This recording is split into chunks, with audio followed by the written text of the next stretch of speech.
là on est à Villelaure, une commune qui adhère au programme CEDEL depuis 2009 et on va aller voir l'école où de nombreux travaux ont été faits au fil des années. Notamment on a eu la suppression du chauffage électrique à la maternelle avec raccordement au réseau de chaleur et à la chaufferie centrale. On a supprimé la production ECS par la chaufferie centrale, notamment en été où on avait des problèmes de rendement et on a remplacé ça par une petite chaudière individuelle. Et enfin, on a fait une rénovation totale de la chaufferie parce qu'elle était plus aux normes, elle était vétuste.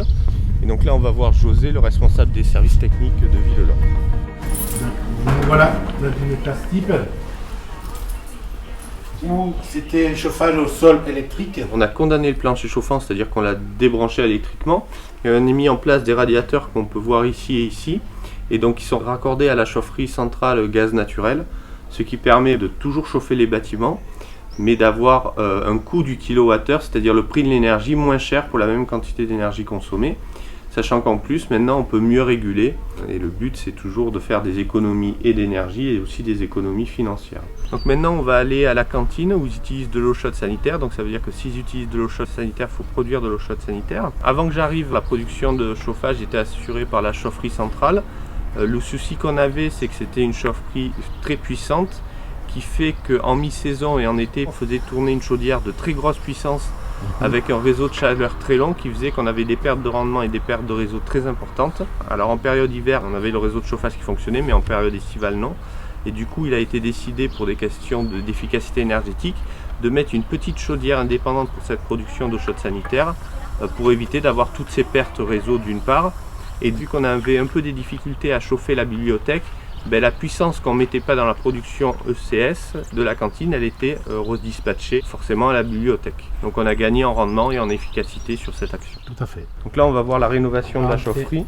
Alors ce qu'il faut préciser aussi, c'est qu'avant il y avait deux chaudières pour deux réseaux distincts l'un de l'autre. C'est-à-dire que s'il y a une chaudière qui tombait en panne, il y avait une partie de l'école qui n'était pas chauffée et l'autre partie était chauffée par la chaudière restante. Ce qu'on a fait maintenant, c'est qu'on a tout mis en commun, qui fait que tout est sur le même réseau et la même production.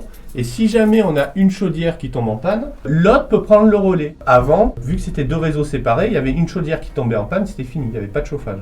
Et mon premier conseil, ça a été de dire, ne passez pas directement par une entreprise, faites appel à un maître d'œuvre qui a la capacité de bien dimensionner les installations, qui a la capacité de s'assurer que la chaufferie est en conformité avec la réglementation, qui a la capacité de s'assurer que les travaux soient réalisés dans les règles de l'art et comme lui l'a indiqué. J'ai aidé la commune à rédiger les pièces qui ont permis de recruter le maître d'œuvre. C'est-à-dire qu'est-ce qu'on attendait de lui. Le rôle aussi que j'ai eu, c'est de m'assurer que la commune puisse avoir des aides financières pour ses travaux.